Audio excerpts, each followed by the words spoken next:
کہ انسان کی عادت ہے ملاوٹ کرنے کی. جتنی بھی جو پرانی کتابیں جو ہے ڈسکنٹینیو ہو گئیں اس کی وجہ تھی کہ اس میں ملاوٹ کر دی گئی.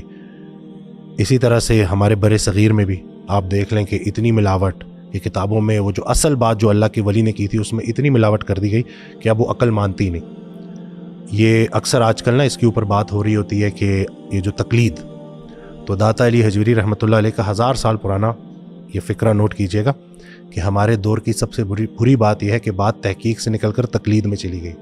تو جب آپ اندھا دھند چلنا شروع کر دیتے ہیں اور تحقیق چھوڑ دیتے ہیں تو اس کا پھر یہی نتیجہ نکلتا ہے. ہماری بحیثیت امت جو بچت ہے نا وہ یہی ہے کہ قرآن پاک محفوظ ہمارے پاس موجود ہے. کون سے کتنے لوگ ہیں جو اتنی بڑی بڑی کتابیں پڑھتے ہیں لیکن قرآن کو رجوع نہیں کرتے؟ بڑے تھوڑے لوگ ہیں نا. تو آج بھی اگر ہم قرآن کی طرف رجوع کر لیں، حضرت واصف علی واصف رحمۃ اللہ تو بہت زیادہ انکریج کرتے تھے کہ تشریح سے شروع کرو، کسی کی بھی پڑھ لو. اب اگلی بحث یہ آ جائے گی نا کہ کس کی پڑھو، 99% تو وہ سیم ہی ہے نا، اس میں تو کسی کی بھی پڑھ لو اور عمل کرنا شروع کر دو. اس قرآن پاک میں تمہارے لیے ایک آیت ہے، وہ ڈھونڈنا شروع کر دو. اور جب آپ اس طرح سے اس کو ڈھونڈنا شروع کرتے ہو، اور میں تو یہ اپنے تجربے سے بتا رہا ہوں کہ جب بھی آپ پھنس جاتے ہو، آپ قرآن کریم پڑھنا شروع کرتے ہو، آپ کھولتے ہو اس کو تو آپ تک وہ بات آ جاتی ہے اور آپ تک وہ میسج کنوے ہو جاتا ہے. تو یہ زندہ جاوید کتاب ہے اور اپنے اصل میں محفوظ ہے. حضرت سے کسی نے پوچھا کہ دین تو بڑا ڈیٹیل ہے تو اس کو آسان کر کے بتا دیں. بڑا پیارا جواب کہ عبادت اللہ کی، محبت اللہ کے حبیب صلی اللہ علیہ وسلم کی، خدمت انسان کی اور عاقبت اپنی. اب یہ 4 چیزوں کے اوپر اگر عمل کرنا شروع کر دیں، میں کہتا ہوں کسی بھی اسکول آف تھاٹ کا کیوں نہ، میرے نزدیک اللہ کا دوست ہے، اللہ کا ولی ہے. میں کون ہوتا ہوں کسی پر فتویٰ لگانے والا. لیکن ابھی آپ نے جیسے استاد کے ڈھونڈنے کا ذکر کیا، پھر ابھی ہم نے جیسے تقلید کا ذکر کیا. اب اکثر یہ بھی دیکھنے میں آتا ہے کہ لیٹس سے کہ آپ نے کوئی استاد آپ کو مل گیا، وہ ڈیجیٹل استاد ہے، آپ نے جیسے آپ شاید ملے کبھی بھی نہیں ہوں گے حضرت واصف علی واصف سے، لیکن آپ نے ان کو وہ اپنا رہبر کے طور پر لیا. اب لیکن اس کے اندر جب آپ اس بندے کو فالو کرتے ہیں، اسپیشلی آج کے دور میں ڈیجیٹل کے اوپر جو ریلیجن ایک چل رہا ہے، اور ہمارے کافی یوٹیوبر جو ریلیجس اسکالرز ہیں، اب وہاں بھی ہمیں بہت زیادہ ریجیڈیٹی جب نظر آتی ہے. اب آپ تو کہہ رہے ہیں کیونکہ استاد ہے، اس بچے کو لگ رہا ہے کہ یار میں نے تو استاد ڈھونڈ لیا ہے. اب اسکالر اگر ریجڈ ہوتا جا رہا ہے تو وہ بچہ بھی ٹیکنیکلی ریجڈ ہوتا جائے. تو what is the fine line کہ اچھا یار مجھے اب اندھی تقلید یا نہیں کرنی، تو اس کے پیرامیٹرز آپ کو کیا لگتا ہے؟ آپ حضرت کی اگر آڈیو سنیں نا، وہ اتنا انکریج کرتے تھے کہ سوال پوچھو. ہماری پریشانیاں، ہماری غلط فہمیاں، کوئی تو ہو جو ہماری غلط فہمیاں دور کرے. اور وہ بڑا انکریج اس لیے بھی کرتے کہ تمہارے سوال آنے والے لوگوں کے سوال بنیں گے اور میرے جواب ان کے جواب بنیں گے. تو استاد کا کام ہے کہ سوالوں کے جواب دے. اگر آپ کا استاد سوال پوچھنے پہ جذباتی ہو رہا ہے نا، تو اس کا مطلب ہے کہ کچھ گڑبڑ ہے. کیونکہ یہ تو انسانی ذہن، جس کے ذہن میں کوئی سوال نہیں اس کی بہتری کا کوئی حال نہیں. تو یہ نہیں کہ سوال تو اچھا سوال بھی آدھا جواب ہوتا ہے. تو یہی ہے کہ اگر آپ کا استاد مخلص ہے اور سچی میں اللہ کا ولی ہے تو وہ آپ کے سوال پوچھنے پہ گھبرائے گا نہیں، وہ آپ کو آپ کی تسلی کرائے گا. تو اسی طرح سے کتنے سوالات ہیں کہ لوگ سوال لے کے آتے ہیں، چونکہ مجھے وہ آڈیوز میں مل چکے ہیں، میں جیسے ان کو دے دیتا ہوں وہ دعائیں دینا شروع کر دیتے ہیں. تو یہ جو بھی میں بات کر رہا ہوں تو اس میں یہی ہے کہ ہمارے سوالوں کے جواب ملے ہیں تو بات یہاں تک پہنچی. انسانی ذہن تو سوال پوچھتا ہے.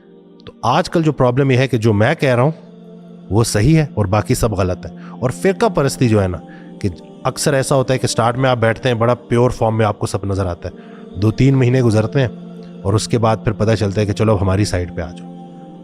تو یہ جو فرقہ پرست حق پرست نہیں ہو سکتا. تو یہ پہلا جو ٹیسٹ ہے کہ جس کو آپ نے دیکھنا ہے کہ اگر آپ کے استاد کی محفل میں بیٹھنے کے بعد آپ کے اندر سچ آ گیا ہے، نفرت ختم ہو گئی ہے، آپ سب کو مسلمان سمجھنے لگے ہیں، سب کو اللہ کے بندے سمجھنے لگے ہیں، اور آپ کے دل میں نرمی آ گئی ہے اور دنیا کی محبت کم ہو گئی ہے، تو اس کا مطلب ہے کہ آپ صحیح راستے پہ چل رہے ہیں. دل کی نرمی جو ہے یہ کتنی امپورٹنٹ چیز ہے، بیکاز اس میں بھی ہم ایک میں تھراپسٹ کے ساتھ میں بیٹھا ہوا، ان سے میری بات ہو رہی ہے تو انہوں نے مجھے بڑی خوبصورت اگزامپل دی کہ ایک انسان ہے، اس کے ساتھ کچھ برا ہوتا ہے تو آپ کو 2 رستے جو ہیں وہ نظر آتے ہیں.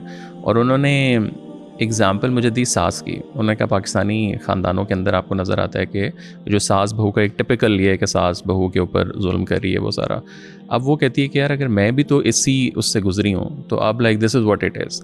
سو بٹ آپ یہ بھی ہے کہ اگر آپ پہ اتنا زیادہ ظلم ہوا ہے یا آپ ایک دکھ سے گزرے ہیں تو آپ اس میں نرمی بھی آپ میں آ سکتی تھی اور آپ میں ایک سختی بھی آ گئی ہے.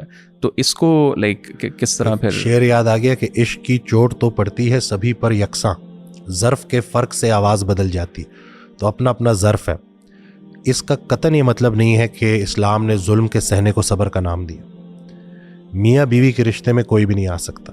سوسائٹی جو سوسائٹی نے ہمیں دکھایا ہے نا, کہ میں تو یہ کہتا ہوں کہ مائیں آسیب کی طرح بیٹے پہ سوار ہوتی ہیں اور اس کا گھر بسنے نہیں دیتی. آج میں آڈیو سن رہا تھا تو حضرت نے کہا کہ اپنے بچوں کو سماج سے بچا سکتے ہو نہیں بچا سکتے, اپنے مزاج سے بچا لینا. تو ہم تو بچوں کو گرو ہی نہیں کرنے دیتے, اور پھر ہم سمجھ ہوتے ہیں کہ ہم نے وقت روک لیا, حالانکہ وقت رکا نہیں ہوتا. وہی ساری نفرتیں اکٹھی ہو رہی ہوتی ہیں اور پھر وہی پیٹرن ریپیٹ ہوتے ہیں. وہی ساس جس نے وہ ظلم دیکھا, اب وہ اپنی بہو کے ساتھ بھی وہی ظلم کر رہی ہے. لیکن اب وقت بدل رہا ہے, اب چیزیں چینج ہو رہی ہیں, اب لوگوں کو اویئرنیس آ رہی ہے. یہ جو لوگ ہمارے ساتھ برا کرتے ہیں نا, ان کو ہم معاف تو کر دیتے ہیں, گلے نہیں لگا سکتے, کیونکہ یہ ہمارے ہاتھ کاٹ دیتے ہیں. تو یہی ہے نا کہ لوگوں نے جو ہمارے ساتھ کیا وہ اس کو ابھی سائڈ پہ رکھتے ہیں. ہم نے اپنے ساتھ کیا کیا اس کا ہمیں جواب چاہیے, کہ ہم اپنا خیال تو رکھتے ہی نہیں. خواتین کو میں زیادہ اس لیے ٹارگٹ کرتا ہوں کیونکہ یہ ایموشنل بینگز ہیں. ان کے اگر تھاٹس پروسیس نہیں ہوں گے, ایموشنز ریگولیٹ نہیں ہوں گے, تو گھر کبھی بھی نہیں بسے گا. اس لیے ان کو اپنے اوپر کام کرنا ہے. 80% جو آٹو امیون بیماریاں ہیں وہ خواتین میں ہوتی ہیں. کیوں؟ کیونکہ یہ دوسروں کا خیال رکھتی ہیں, اپنا نہیں رکھتی. تو اب یہ جو لوگ بھی یہ دیکھ رہے ہیں کہ میاں بیوی, شوہر کی ذمہ داری ہے کہ وہ بیوی کو وہ سکھ دے جو وہ ڈیزرو کرتی ہے, وہ پرائیویسی دے جو وہ ڈیزرو کرتی ہے. اگر وہ اس کو نہیں دے رہا, کل کو وہ گلہ نہیں کرے گا. آج کل جو یہ ڈیورس طلاقیں اتنی بڑھ چکی ہیں, کیوں بڑھ رہی ہیں؟ کیونکہ ہم وہ بیسک ایک ماحول جس میں ایک انسان نشو نما پاتا ہے, اور بچوں کے لیے سب سے زیادہ ضروری ہے مسکراتی صحت مند ماں. اگر ماں نے ٹراما دیکھا ہے تو بچوں میں بھی وہ ٹرانسفر کرے گی. یہ تمام خواتین جو اس وقت سن رہی ہوں گی نا, ابھی جو بات میں کہنے والا ہوں کافی ساری ریلیٹ کریں گی کہ جب ان کو غصہ آتا ہے ساس پہ, شوہر پہ, تو بچوں کو جانوروں کی طرح مارتی ہیں. اور یہ بچے کبھی بھی نہیں بھولتے, یہ ہمیشہ یاد رکھتے ہیں. لیکن پھر اگین اگر اس کو ہم ریورس انجینئرنگ کریں, دیکھیں کہ یہ بات آ کہاں سے رہی ہے, کیونکہ ایک عورت کو سمجھا نہیں گیا, سنا نہیں گیا, اور اس کو وہ سپیس نہیں دی گئی جو وہ ڈیزرو کرتی تھی. تو یہ جو معاشرہ جس طرف چل پڑا ہے نا, جیسے سٹارٹ میں آپ نے بولا تھوڑی دیر پہلے کہ یہ جو ہماری جو بر صغیر میں دین کے نام پہ جو ظلم کروائے جاتے ہیں, تو اس کا دین سے کوئی تعلق نہیں ہے. یہ ہمارا ایک معاشرتی ہمارا ایک کلچر کا ایک حصہ بن چکا ہے. تو اس لیے ان چیزوں کو اب بدلنا ہوگا. اور آج کی پوڈ کاسٹ کا مقصد بھی یہی ہے کہ لوگوں میں اویئرنیس آئے کہ کہاں کس کو کتنی جگہ دینی ہے, یہ چیزیں پتہ چلیں. اور پولرائزیشن کو اگر ہم دیکھیں, بے شک وہ ریلیجن میں دیکھیں, پالیٹکس میں دیکھیں, ڈیجیٹل کے اندر دیکھیں, اس کی بنیادی کیا وجہ ہے کہ یہ اتنی زیادہ کیوں ہوتی جا رہی ہے؟ ڈسپائٹ کہ اب نالج بھی بہت زیادہ ہے, نالج تو میں نہیں کہوں گا, انفارمیشن کا فلو بہت زیادہ ہے. اب اس کے اندر سے آپ نے وزڈم نکالنا تو ایک الگ چیز ہے. جب آپ کے پاس اتنا کچھ آ گیا ہے تو پھر بھی پولرائزیشن آ رہی ہے. تو قرآن کی ایک آیت نا کہ تم وہ باتیں کیوں کہتے ہو جو خود نہیں کرتے.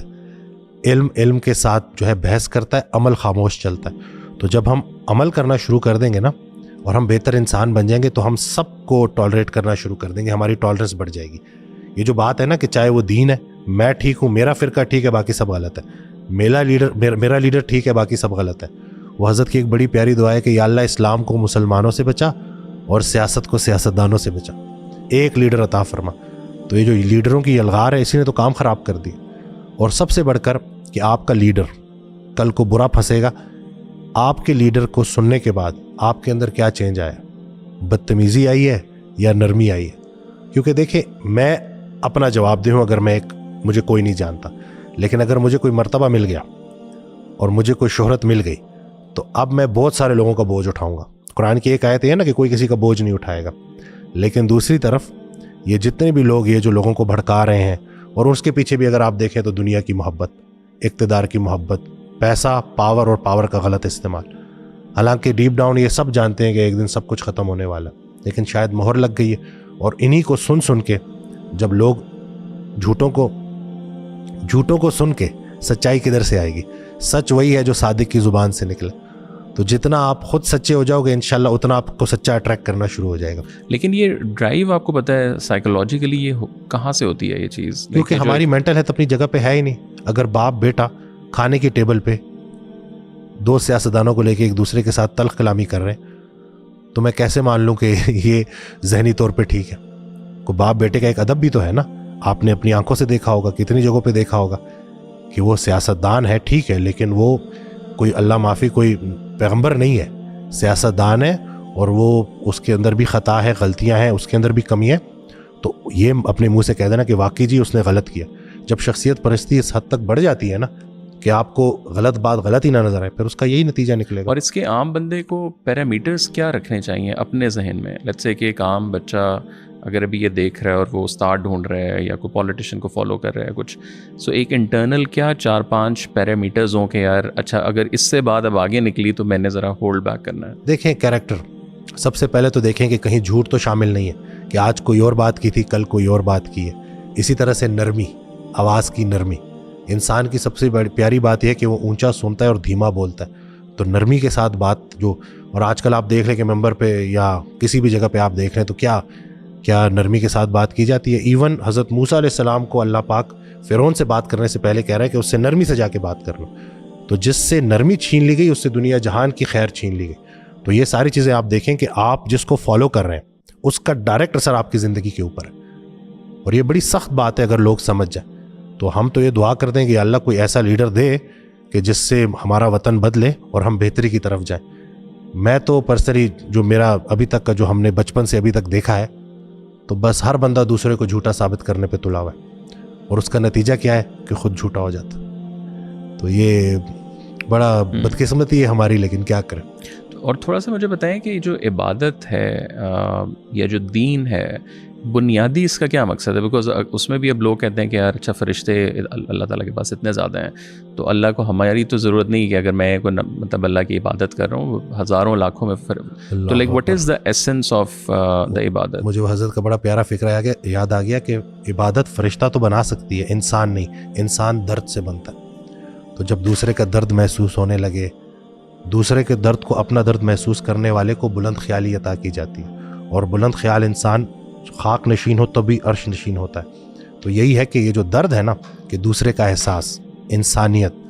رسول اللہ صلی اللہ علیہ وسلم کی بڑی پیاری حدیث ہے, میں نے مفتی تقی عثمانی صاحب کی زبان سے یہ حدیث سنی. اس کا مفہوم ہے کہ میرے نزدیک میں 1 مہینے مسجد نبوی میں اعتکاف میں بیٹھوں, اس سے بہتر ہے کہ میں کسی کے ساتھ جا کے اس کا کوئی کام کر دوں, اس کی کوئی مشکل دور کر دوں. یہ ہے دین. دین کچھ بھی نہیں ہے اخلاق محمدی صلی اللہ علیہ وآلہ وسلم, حقوق العباد کے معاملات.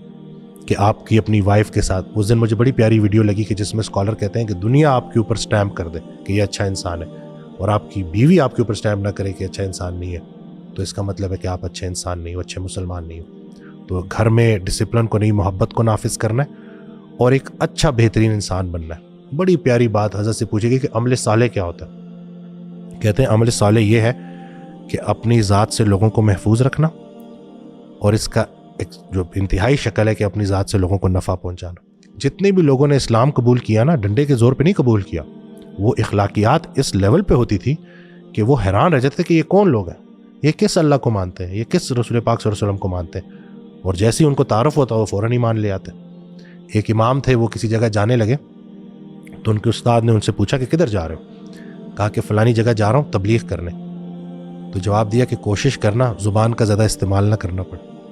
تو یہ جو عمل ہے نا, جو کریکٹر ہے, جب یہ وہ جو مومن کا جب وہ پراپر ڈیولپ ہو جائے گا تو پھر اس کی اس زبان میں اللہ پاک وہ تاثیر ڈال دے گا کہ لوگوں کے لیے اس بات پہ عمل کرنا مشکل نہیں ہوگا. باعمل انسان کی زبان میں تاثیر ہوتی ہے, اور جو انسان باعمل ہو جاتا ہے اس کے لیے پھر تبلیغ کرنا بھی آسان ہو جاتا ہے. لیکن اس کے اندر ایک اور جو تھوڑی سی آپ کہہ لیں کہ تنقید لوگوں کی طرف سے آتی ہے, اسپیشلی تصوف والی سائڈ پہ, کہ اگر ہم لوگ ہر چیز کو ہی ایک سافٹ قسم کا دین بنا کے رکھیں گے تو کوئی بھی حکمران آتا ہے تو آپ سارے حکمرانوں کے ساتھ بھی دوستی ہیں. اب جیسے تبلیغ جماعت کے اوپر ایز این ایگزامپل ایک بہت زیادہ یہ ہوتا ہے کہ یار یہ اگر سارے ہی اچھے ہیں تو پھر جابر حکمران کے سامنے کھڑا کس نے ہونا ہے, یا آپ نے غلط کو غلط کب کہنا ہے. کہ یہ نہیں, اور کھڑے ہونے کا یہ مطلب نہیں کہ آپ نے کوئی جا کے دھماکے کرنے ہیں یا کوئی بندوق نکالنی ہے, بٹ ایٹ لیسٹ آپ زبان سے جو ہے وہ ایک سٹینڈ لینا. تو ان دونوں میں ایک کانفلکٹ آف